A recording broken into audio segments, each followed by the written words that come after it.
Horns up and welcome to Headbanger's Kitchen. Folks, I think by now most of you know that I don't do keto, and in case you didn't, you can click here on the I button to find out why.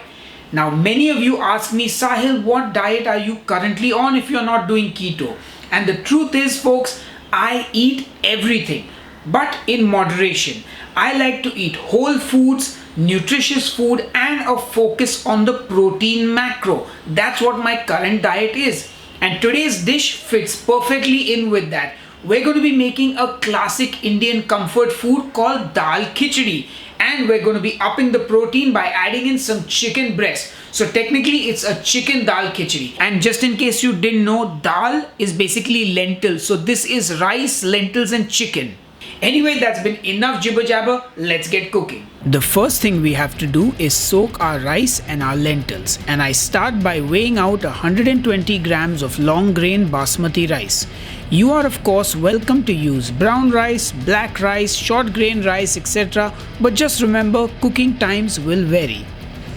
Now for my lentils, I am using a 70-30 split. 70 grams of tur dal and 30 grams of moong dal. Tur dal is called pigeon pea in English and moong dal is basically split yellow lentils. Time to wash my rice, and you want to wash it and drain it till the water runs clear. Then we do the same with the lentils, just rinse and repeat. And now we let our lentils and our rice just soak for about 30 minutes. While that's happening, we're going to prep and marinate our chicken.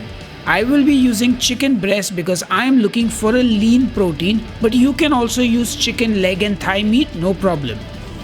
I'm just going to chop these up into little cubes.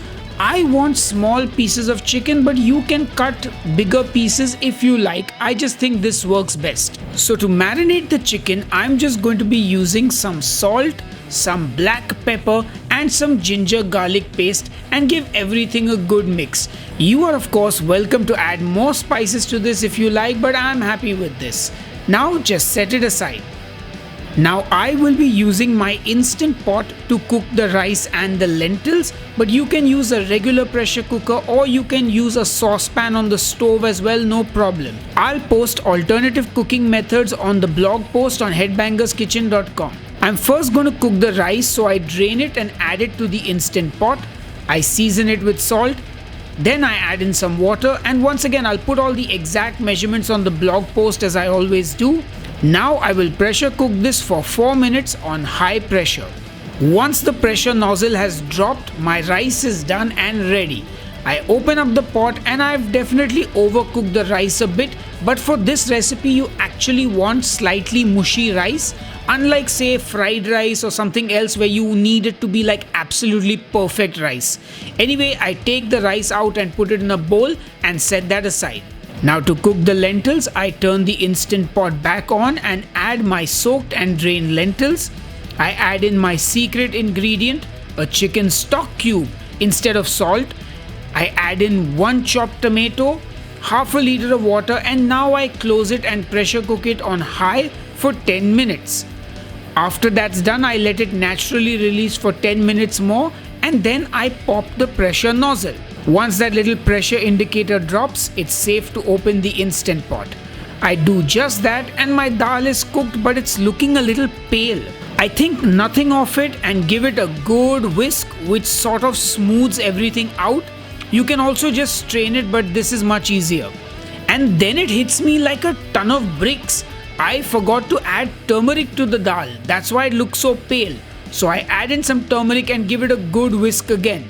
Now you can pluck out those tomato skins from the lentils if you like, but I personally couldn't be bothered and I just leave them in. Anyway, whisk that dal till it's nice and smooth. And now with our rice and lentils cooked and ready, it's time to make the Dal Khichdi. In my non-stick kadai, I'm going to heat up some ghee. This is about 2 to 3 tablespoons. You can use less if you want to cut out the fat even more. I like a little fat in my food because, well, fat is flavor. Once the ghee is hot, I add in some cumin seeds and a bay leaf.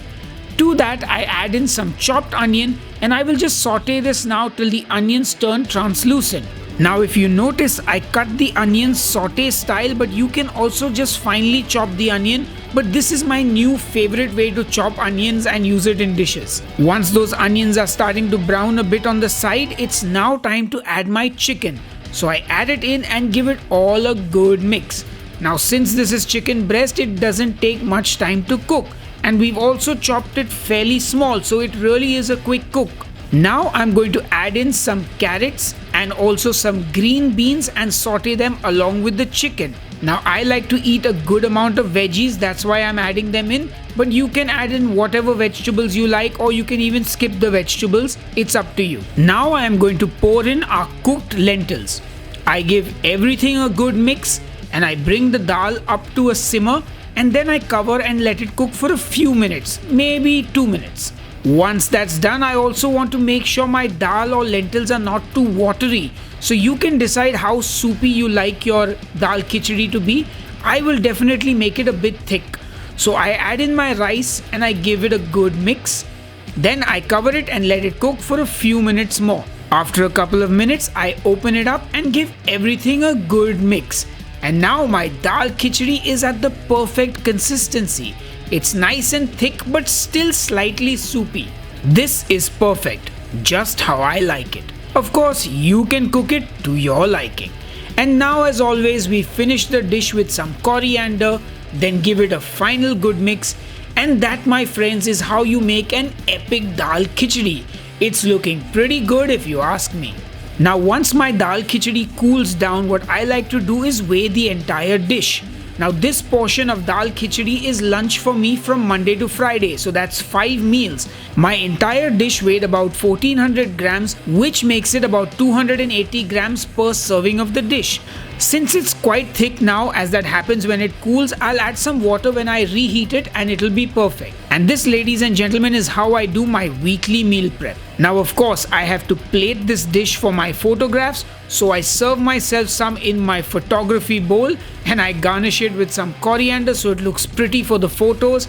And folks, that's our high protein dal khichdi. A perfect comfort food, super healthy, nutritious and delicious. Anyway, enough jibber jabber, time to taste. Alright folks, it's time to taste our chicken dal khichdi, and look who is back in the kitchen. It's my beautiful wife, Dipti. Look who's been dragged out in the middle of the day after lunch to taste this. Well, I mean, it took some time to shoot.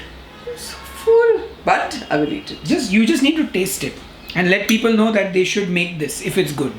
Alright, And if it's not? And if it's not good, then they shouldn't make it. This is one of my favorite comfort foods, so he has a lot to live up to. I was the one who introduced him to this. Yes, that is true. So shall we dig in? Yes, there's a lot of veggies in it. Yes. Oh yeah. Oh, it's good. That's really good. This is why I eat this 5 days in a row for lunch. But this is really close to what my favorite dal khichdi from one of the restaurants around here tastes like. It's really good. I don't know. Cold rainy day, this is exactly what you want to eat, like a warm bowl of this. And in fact, it is a cold rainy day, so this is the perfect food. It's a warm rainy day. Well, I mean, it's rarely cold here. Okay, that's a lot of jibber jabber from the two of us. But do you approve of my chicken dal khichdi? Awesome. So Dipti gives it the thumbs up, the horns up. So we both give it the horns up. And I hope you guys will make this at home. Let me know how it turns out. And I guess I will see you on the next episode of Headbangers Kitchen. And if you want to see more of Dipti here tasting the food with me, smash that like button. Anyway, enough jibber jabber. See you on the next episode. Until then, cheers and keep cooking. Good to go? Sorry. Alright folks. Sorry once again. Hey folks, do you like Indian food?